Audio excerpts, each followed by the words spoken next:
On va y revenir cependant au 11 septembre, mais avant, ce que je souhaiterais, c'est revenir sur votre actualité, là, ce qu'on trouve aujourd'hui en page d'accueil du réseau Voltaire.net, à savoir ce qui s'est passé entre le 9 et 12 avril 2003 à Bagdad. On a parlé d'un pillage du musée, des musées, d'un saccage de la Bibliothèque nationale. Vous parlez de pillage organisé. La presse se fait écho de cela d'ailleurs. Libération dans son édition du 26 mars, du 26 avril. On est en avril. Du 26 avril se consacre à cette question. Un pillage organisé par des connaisseurs, s'interroge le quotidien. Marianne également dans son édition de cette semaine, de la semaine dernière, revient sur ces questions. Pour autant, ces fameux connaisseurs qu'on accuse d'avoir pillé, organisé les musées de Bagdad et la bibliothèque ne sont pas cités par ces autres quotidiens, hormis Marianne, qui le cite. Vous allez plus loin. Oui, si vous voulez, encore une fois, la presse française est d'une retenue assez rare, qui confine à la complaisance et à la protection des criminels, puisque la presse française ne veut pas dire qui a organisé ces pillages. Il faut savoir que c'est une exception, la presse française en l'occurrence, puisque, à ma connaissance, le premier article vraiment important sur le sujet est paru dans un des plus grands journaux australiens, le Sydney Morning Herald, qui était le premier à désigner le groupe qui avait organisé ça. Puis il y a eu une autre enquête qui était un peu plus détaillée, parce que c'est un article très bref dans la presse australienne. Après, nos informations ont été reprises largement dans le monde entier. Le Spiegel a fait un très grand article là-dessus en Allemagne. Vous avez beaucoup de journaux en Angleterre, puis même aux États-Unis, qui ont repris cette information. Mais comme la presse française essaye de boycotter ce que nous faisons, elle n'a pas repris l'information. Donc il faudra attendre comme toujours, un moment pour que ça vienne ici. Nous allons continuer à publier des choses sur cette affaire parce que nous notre enquête continue, puis nous avons eu beaucoup d'autres informations depuis.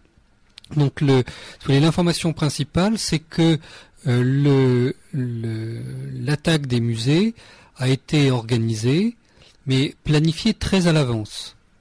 Alors nous avons maintenant collationné différents témoignages. On a par exemple un témoignage d'un reporter polonais de la radio polonaise qui a assisté au pillage du musée de Bagdad. Donc lui il dit voilà, c'est un tank qui est arrivé, un tank de l'armée des États-Unis qui est arrivé là, et ils ont ouvert la porte avec le canon du tank, non pas en tirant si vous voulez, mais en l'utilisant comme bélier pour rentrer dans le musée. Après il y avait des équipes organisées qui étaient habillées en civil, qui ont pillé le musée, et les gens qui donnaient des ordres parlaient tous en anglais. On sait qu'ils ont utilisé plusieurs camions pour transporter les choses, et la personne qui donnait les ordres a été reconnue par la suite par des responsables bagdadis du musée, a été reconnue par la suite comme étant un officier américain, parce qu'après on l'a vu en uniforme dans une autre circonstance. Alors, des scénarios à peu près identiques ont été observés dans 6 autres musées qui ont été pillés en Irak. Ce qu'il faut savoir, c'est que déjà en 1991, quand il y avait eu la première guerre du Golfe, il y avait eu des pillages de musées, mais évidemment comme les troupes américaines n'étaient pas entrées profondément en Irak, les pillages avaient été uniquement au sud. À l'époque, les objets qui avaient été volés avaient été retrouvés un peu plus tard, pour certains sur le marché international, parfois même des choses très impressionnantes, puisqu'il y a une grande personnalité américaine, du monde de l'entreprise, qui a été accusée d'avoir commandité en 91 le vol d'un bas-relief à Ninive. Et donc là, les pilleurs avaient découpé un bas-relief dans un palais de Ninive pour ce monsieur à la dimension exacte qu'il avait donnée pour orner sa salle à manger. Et le bas-relief a été saisi en douane par la suite en Angleterre, et ce monsieur a toujours nié avoir été le commanditaire. Donc, si vous voulez, c'est resté une saisie de douane. On n'a pas pu le poursuivre, même si les témoignages, c'était que c'est lui qui avait commandité ça pour $950 000. Donc, ce sont des objets assez chers quand même. Là, entre-temps, il y a eu un lobbying terrible d'une association d'un groupement de marchands d'art qui n'a pas un statut d'association aux États-Unis, mais c'est un groupement informel de marchands d'art qui, au cours des 2 dernières années, la CCP a essayé d'obtenir une modification des lois internationales et surtout des lois américaines et des lois irakiennes pour permettre à des collectionneurs américains d'acheter des œuvres d'art de ces musées qui évidemment sont protégés, puis c'est un patrimoine national. Alors le président de ce groupement de marchands d'art est en fait l'ancien directeur du Metropolitan Museum de New York, rien que ça. Donc vous dites mais c'est quand même une sommité, ça doit être quelqu'un de raisonnable, etc. Il faut savoir que ce monsieur a démissionné de ses fonctions précédentes au moment où il était inculpé justement pour un trafic d'art international. Donc c'est pas du tout des gens respectables, bien au contraire. Et certains archéologues français s'étaient inquiétés déjà il y a plusieurs mois de la possibilité de ce trafic, au point que, alors je vous dis ça, je ne sais pas dans l'article en question, mais on va sortir un nouvel article sur le sujet. J'ai vu les correspondances échangées par des archéologues français, notamment le directeur de la revue Archéologia ici en France, qui a écrit à plusieurs parlementaires pour les alerter de ce projet dont il avait vent de pillage des musées irakiens. L'un de ces parlementaires, M. Julia, qui est un député UMP, que par ailleurs sur beaucoup de sujets j'ai tendance à trouver assez réactionnaire, enfin bon, Monsieur Julia est lui-même de formation est un archéologue. Et donc il a saisi la présidence de la République. J'ai vu les échanges de courriers entre les uns et les autres. Et ce Monsieur Julia est allé à Bagdad il y a quelques mois dans une expédition d'ailleurs qui était très commentée à la télévision. À cette occasion, il a rencontré la directrice nationale des musées irakiens. Il lui a apporté des informations sur le pillage qui était planifié. Et le gouvernement irakien de l'époque a décidé de protéger un certain nombre d'œuvres d'art. Donc, on sait qu'ils ont rempli 10 camions d'œuvres d'art et qu'ils les ont planquées dans un lieu qui reste inconnu à ce jour. Bon. Donc, ils avaient pris déjà certaines précautions. Bon, néanmoins, les pilleurs sont arrivés là dès la chute de Bagdad et ils étaient accompagnés d'experts, ces pilleurs, puisque dans le musée il y a évidemment certaines choses qui sont présentées qui sont des copies. Oui, tout à fait, 2 pièces notamment. Voilà, et donc les experts qui accompagnaient les pilleurs ont été capables de dire ça c'est des copies, laissez tomber, de ne prendre que les originaux. Vous voyez, donc c'est quand même très très original. En plus, je ne sais pas si vous avez déjà soulevé ne serait-ce qu'une petite statuette en marbre, vous voyez, mais ou en granit. Ça se met pas dans son sac à dos, quoi. Il faut vraiment être très organisé. Il est clair qu'au-delà de la spéculation, on peut simplement s'en remettre à l'ensemble des observateurs internationaux qui ont pu après coup où certains, dans l'événement lui-même, constataient les faits, considéraient cela extrêmement bien équipé. C'est-à-dire qu'il fallait quand même déjà à l'origine savoir qu'il fallait être équipé de burins et de marteaux pour pouvoir enlever des statues d'un socle, savoir précisément que certaines pièces, notamment 2, étaient des faux et qu'il ne fallait pas les prendre. Donc là, mais ils avaient même, ils savaient qu'il y avait des chambres fortes à des endroits, ils avaient réussi à se procurer à l'avance les clés des chambres fortes, enfin tout ça a été extrêmement prémédité. Bon. Alors, ce qui est intéressant de reconnaître là, c'est que on a affaire à un pillage dont tout le monde connaît enfin tous ceux qui veulent se renseigner savent qui a commandité le pillage. Ces gens-là étaient connus à l'avance et leurs réseaux commerciaux sont connus à l'avance. Bon, ils ont bénéficié de l'aide de l'armée des États-Unis pour faire ce pillage. Alors il y a eu la même chose à la Bibliothèque nationale de Bagdad. Donc là on dit que, vous savez, elle a brûlé. Donc là il y a des témoins, notamment Robert Fisk, le journaliste vedette de The Independent en Angleterre, a été témoin du pillage et il a raconté ça dans son journal. Donc il y a des gens qui sont venus pour voler des incunables, des œuvres d'art extraordinaires qu'il y avait dans des livres uniques qu'il y avait écrits à la main, qu'il y avait dans cette bibliothèque. Et après, ils ont mis le feu à la bibliothèque pour qu'on ne puisse pas savoir ce qui avait été volé et ce qui restait. Bon. Et Robert Fisk, qui était présent, est allé voir les troupes américaines qui se trouvaient à moins de 5 minutes de là, dit-il. Il lui a fallu moins de 5 minutes en voiture pour aller au PC américain pour prévenir ce qui se passait. Et les troupes ont refusé d'intervenir. Bon.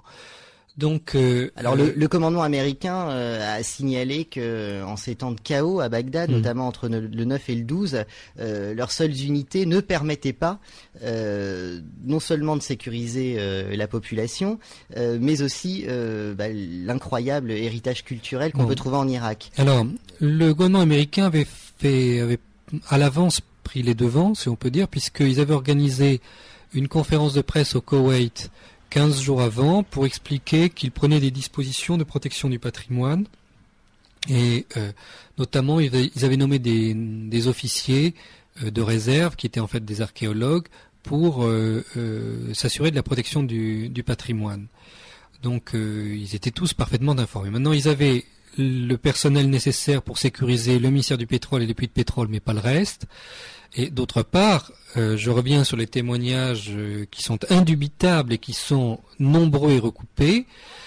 Ça n'est pas que les troupes américaines ont laissé faire un pillage par des pilleurs venus des États-Unis et ayant trouvé des hommes de main sur place.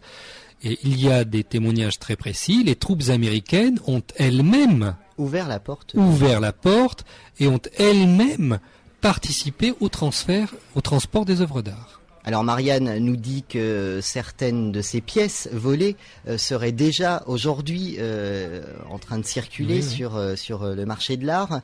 Marianne nous parle également de cette fameuse ACCP qui officiellement, alors je ne sais pas si vous le saviez, se consacre à la protection des collections d'archéologie orientale.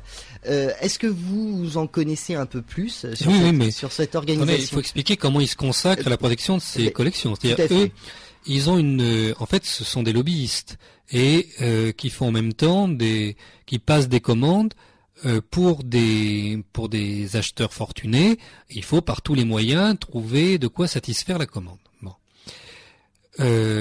Et donc ces gens-là, dans leur lobby, dans leur activité de lobbying, ont développé une théorie qui s'appuie sur l'idéologie libertarienne qui est actuellement celle du gouvernement des États-Unis.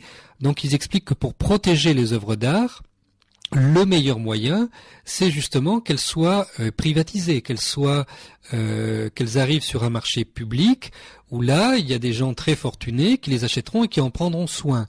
Et que si on veut les protéger, il faut absolument privatiser tous les musées nationaux. C'est ça leur théorie. Voilà, donc effectivement, c'est ce qu'on peut lire au travers de déclarations de William Pearlstein, qui est président de ce groupement, et qui nous dit que l'Irak est beaucoup trop rétentionniste par rapport, ou était en tout cas, par rapport à ses œuvres d'art, et que de toute façon, une libéralisation du commerce des objets d'art irakiens le protégerait mieux. Voilà. Et nous permettrait à tous de pouvoir s'en... Alors, oui, c'est la loi du plus fort qui s'applique, enfin c'est extrêmement simple.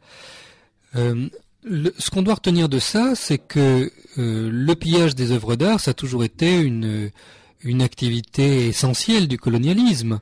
Bon, et là, nous avons un exemple qui ne se cache pas, même si certains font encore semblant de ne pas le voir. Alors aujourd'hui, comment imaginer les rapports ambigus qui ont pu lier l'administration américaine et cette fameuse ACCP?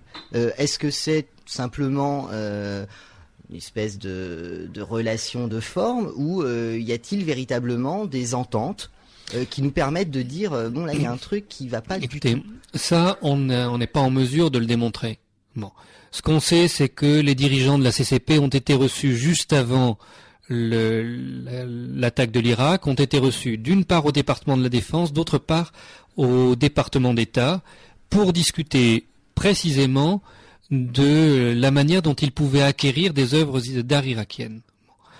Donc on sait que officiellement le département de la Défense a pris des dispositions pour protéger le patrimoine irakien, mais on sait que ça n'est que de la poudre aux yeux, puisque tous les témoins nous disent que les officiers et les forces armées américaines n'ont pas assisté impuissantes, mais ont participé à l'organisation de ce pillage.